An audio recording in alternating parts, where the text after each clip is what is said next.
Eh bien,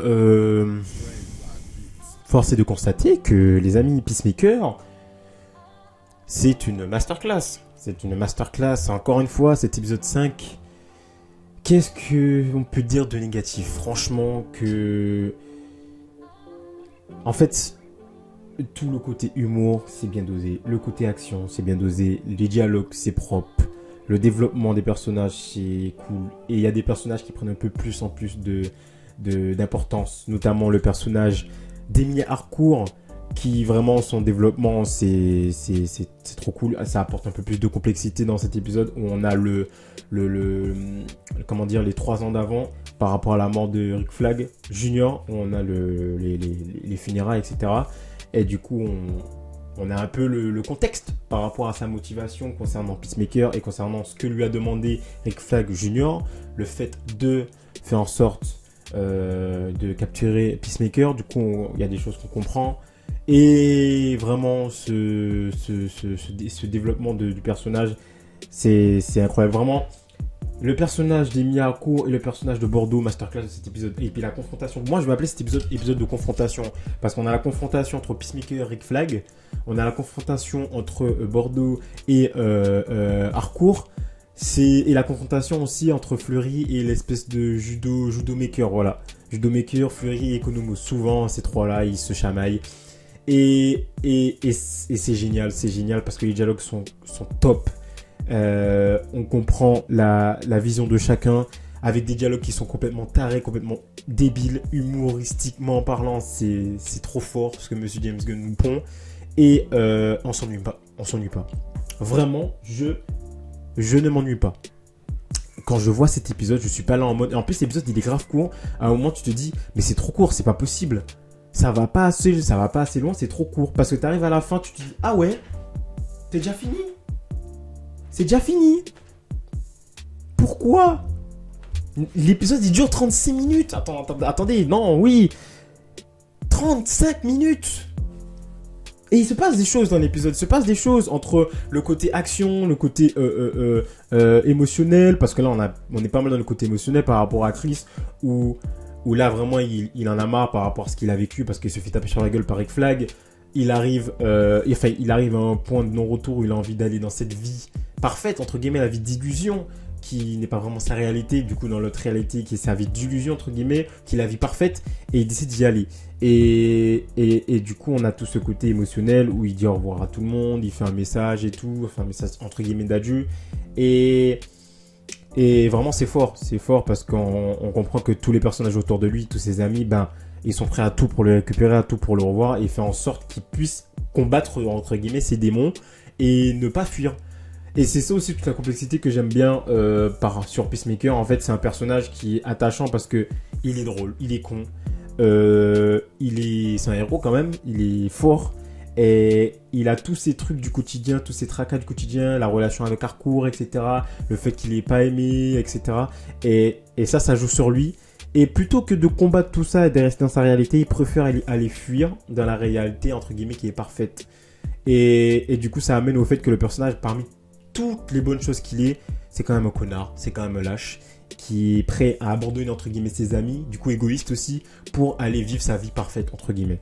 Et c'est ça toute la complexité du personnage qui fait que c'est un personnage vraiment vraiment intéressant. Et ça vraiment, dans l'épisode on le voit davantage et j'ai vraiment vraiment bien aimé. L'épisode met vraiment en lien le côté fantasme et réalité et il met en fait l'opposition entre les deux. Il y a tout ce truc autour du mot suture qui en gros fait référence au fait de réparer ses blessures, etc. Et ça je trouve que c'est bien exploité. D'ailleurs ça ramène au titre de l'épisode qui est en gros Retour vers le futur, etc.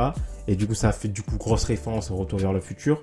Ça c'était sympa et ça amène directement à Chris, le personnage de Chris qui en gros il préfère aller dans un endroit qui est parfait pour fuir en fait ce qu'il vit et du coup il ne veut pas réparer vraiment ce qu'il vit. Enfin il a essayé de les réparer mais c'est trop pour lui et il préfère s'enfuir.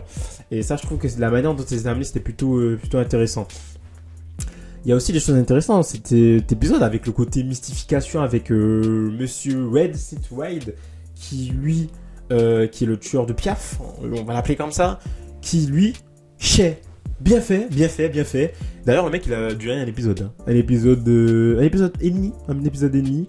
Pratiquement, non, un peu plus d'un épisode et demi, parce qu'il a quand même duré plus de 20 minutes dans cet épisode. Ouais. D'ailleurs, est-ce qu'il est mort? On sait pas. À mon avis, il est mort parce que se faire choper comme ça par des aigles. Aiglounet Masterclass! Mais Aiglounet Masterclass! L'aigle ultime. Putain, ce plan où on voit l'aigle et quand il le regarde, il fait oh mon dieu! Et là, tu vois tout le truc flamme violet autour de l'aigle avec ses yeux qui s'allument en violet. Mais c'est tellement kitsch et c'est tellement drôle, mais tellement puissant à la fois. C'est trop fort. Vraiment, c'est trop fort. Qu'est-ce que tu veux dire à ça? C'est trop fort. Enfin bref, l'épisode, il me met bien. C'est fort. C'est humoristique. C'est un truc de fou, c'est génial, il y a de la comment dire de l'importance sur les personnages, il y a du relationnel, il y a vraiment des dialogues de fou, il y a de l'humour, il y a de la comédie, il y a de l'action. Non, vraiment, il y a tout ce que j'aime. Il y a tout ce que j'aime. L'autodérision, elle est poussée à son paroxysme. De toute façon, dans toute la série, c'est ça. Et là, encore plus dans cet épisode. On a de la violence quand il faut, on a de l'émotion quand il faut. Non, vraiment, c'est un épisode qui était cool. Et en plus, il fait le lien entre ce qui s'est passé avant et ce qui va se passer ensuite. Parce que là, le fait que Chris est parti dans la réalité et qu'il a fermé le portail, eh ben, ça amène beaucoup de choses pour la suite. En mode, Rick Flag Senior, il va devoir mettre les bouchées doubles pour essayer de le retrouver. Et plus que d'aller dans le côté direct avec les points, ben là il va aller un peu plus dans la manipulation pour essayer d'arriver à ses fins.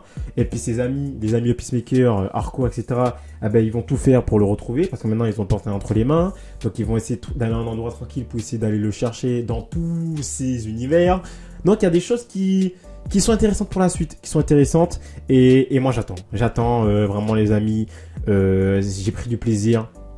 On a des conflits moraux, on a des enjeux moraux qui sont présents tout au long des épisodes par rapport à Chris, par rapport à Rick Flag. Non, vraiment, c'est cool. C'est très très cool. Je passe du bon temps, clairement, du bon temps. Il y en a qui peuvent dire que il y a un peu trop de choses par rapport au côté surnaturel. On peut avoir de la surenchère et un déséquilibre par rapport au côté, au côté bizarrerie avec Vigilante, ces histoires avec les animaux, ça on comprend pas trop. D'ailleurs, chaque épisode il parle de nouvel animal. Et aussi par rapport au contraste qu'il y a entre le côté brutal de certains personnages et le côté un peu plus jarring, si je puis dire, un peu plus décalé sur certains. Moi je trouve pas. Je trouve que l'équilibre est plutôt là, est plutôt présent, et je prends que du plaisir. La musique est toujours aussi sympa, toujours aussi poignante, avec ce côté pop décalé qui arrive dans des moments où tu t'y attends pas. Vraiment c'est cool.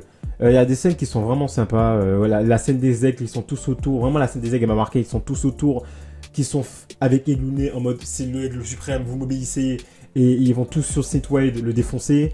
Cette scène elle m'a surprise, donc vraiment ça c'était génial.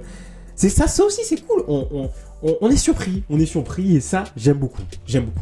Donc ouais, la musique était géniale. On a des enjeux qui vont monter de plus en plus en pression par rapport aux univers, par rapport au